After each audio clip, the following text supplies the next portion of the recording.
Lo que este tramo de desayunos, vamos con la última charla que tenemos por delante.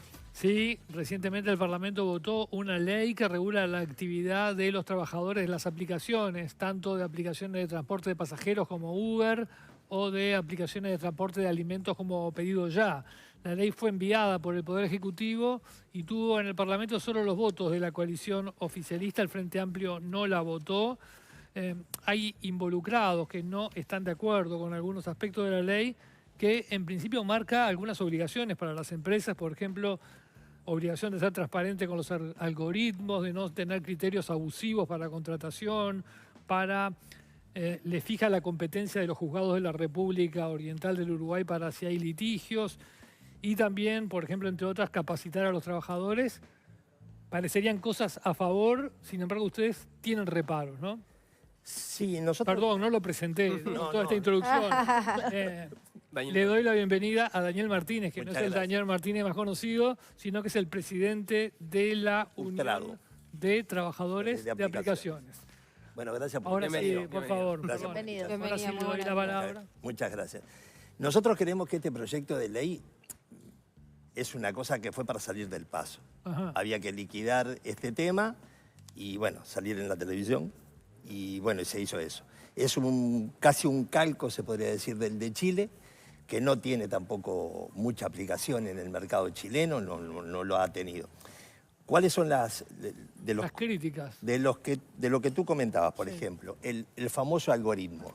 Cuando se le ha preguntado, por ejemplo, a representantes de Uber en juicios, por ejemplo, ¿qué es el algoritmo? Bueno, hay una opción que no puedan decirlo, porque no tienen los permisos empresariales para hacerlo, pero por lo general es porque nadie sabe qué es el algoritmo. El algoritmo es algo totalmente manejable por otro ser humano. Entonces, nunca vamos a saber si eso que la ley marca va a tener competencia, va a tener utilidad y se va a llevar a cabo realmente. Otro de los temas de la ley que habla de que el trabajador puede elegir ser monotributista. Nosotros tenemos ahora, por un decreto del año 17, que ser literal E. Somos empresas, pequeñas empresas de literal E. Si pasamos a ser monotributistas, yo ya estoy viejo, yo ya estoy a una para salir, pero la gente joven que aporte como monotributista mañana no va a tener una jubilación. Y acá está el punto principal. Va a tener una jubilación muy baja. Muy baja. Muy baja. ¿Por qué? Porque nosotros no marcamos nuestra rentabilidad. Nosotros somos 100% dependientes económicamente de estas plataformas. Las plataformas a nosotros nos dicen, el viaje que le vamos a cobrar a Nicolás son 150 pesos, a ti te vamos a dar tanto. Nada más. ¿Qué es lo que sucede con un real trabajador independiente? Que marca su rentabilidad. Yo, por ejemplo, voy al barrio Reus, compro juguetes en un importador, en un mayorista, y los vendo en un kiosquito. Pero yo sé que el juguete me salió 10 y lo vendo a 20. ¿Por qué? Porque tengo que pagar luz, agua, teléfono, combustible, del traslado, todo ese tipo de cosas. Y tengo una rentabilidad suficiente como para guardar dinero. En nuestro caso eso no se da. O sea, no tenemos opciones.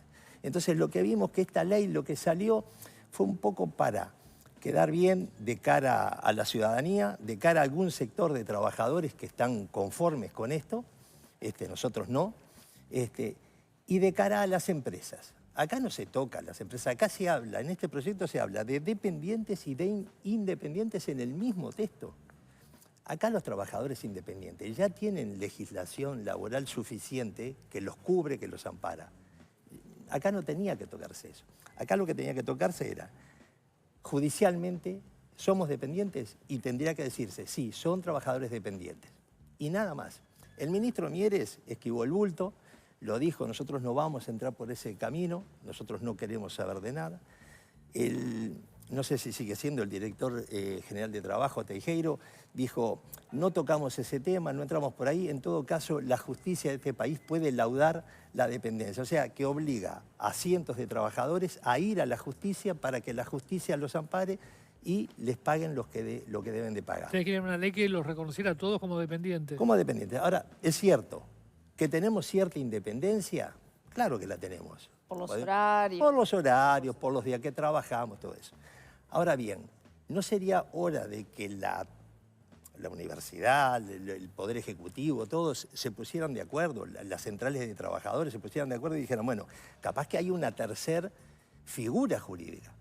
Está el dependiente, el independiente y el híbrido. Al decir del doctor Gustavo Gautier, que nos clavó ese nombre, el híbrido, aquel que tiene cierta independencia, pero depende de.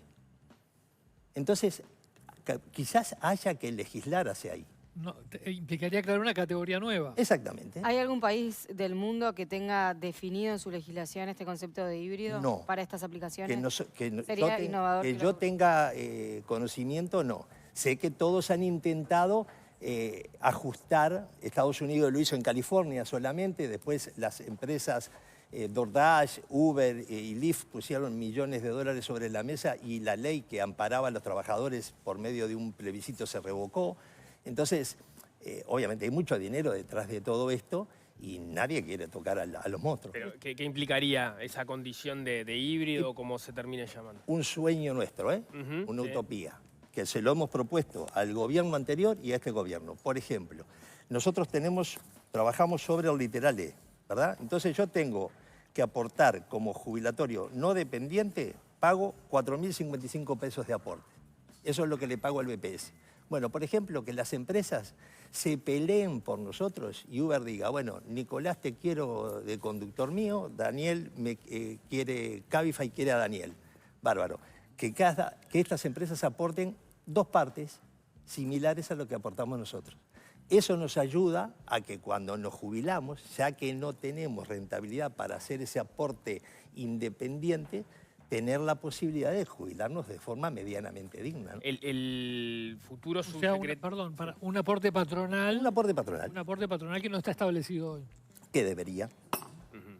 El futuro subsecretario de Trabajo, Hugo Barreto, no sé si ha tenido oportunidad de escucharlo, lo que ha dicho es que él sería de la idea de que una nueva redacción de la ley que vaya en este sentido fije algunas condiciones como para dejar claro que cuando se reúnen determinados requisitos en el trabajo, bueno, se entiende que se está ante, por ejemplo, un trabajador dependiente. Después la empresa eventualmente podrá aplicarlo o no podrá aplicarlo, pero ya el camino queda mucho más allanado del que está hoy, que igual entiendo que tienen, cuando se va a juicio, tienen resultados favorables de los trabajadores, pero bueno, la empresa ya sabe que está la cancha flechada hacia un lugar que cuando le pide determinadas cosas a los trabajadores, el trabajador debería ser dependiente. Sí. Una fórmula de ese tipo, ¿qué le parece? Hugo viene trabajando con esto, el doctor Barreto viene trabajando con esto desde hace mucho tiempo, inclusive nosotros nos hemos apoyado cuando tenemos alguna duda en él. Estamos de acuerdo también en esa perspectiva.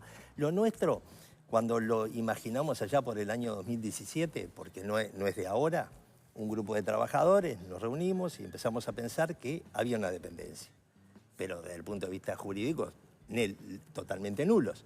Empezamos a averiguar. Al primero que molestamos fue a Gustavo Gautier.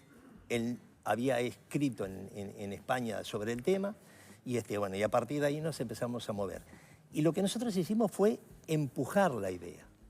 Lo que nosotros presentamos en papel, obviamente que no tiene donde agarrarse, quizás. De los 20 y pico de artículos que nosotros imaginamos, capaz que 17 no tienen asidero, pero de repente 5 sí.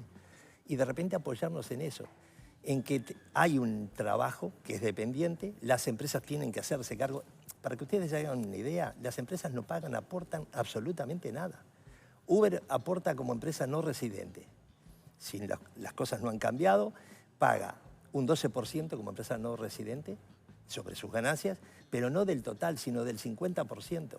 El resto, para Holanda. Por eso que ahora dicen que los juicios tienen que hacerse en territorio uruguayo, porque una de las cosas que decía Uber era que, como ellos estaban en Holanda, que no había que ir a Holanda, el trabajador tenía que ir hasta Ámsterdam. Hay otra cosa de... Eso es un punto a favor, digamos. Sería lindo para conocer un poco también. Hay un punto del artículo 7 de la ley que es un tema que ha estado sobre la mesa, que es el derecho a la explicación. Y entonces establece que los trabajadores tienen derecho a que las empresas les expliquen por qué toman determinadas decisiones que afecten a su trabajo. Y después dice también que tienen que acceder a una persona de contacto. Hoy no tienen una persona de contacto con quien comunicarse los trabajadores de aplicaciones. No, o sea, otro error del famoso dependiente en esta ley.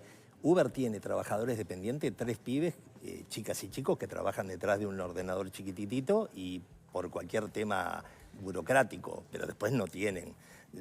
Acá hubieron dos personas que estaban sindicados, no sé si como gerente, como qué, pero que los quitaron en el año 2018 y nunca más hubo un representante. O sea, los representantes creo que vienen de Argentina, de Buenos Aires.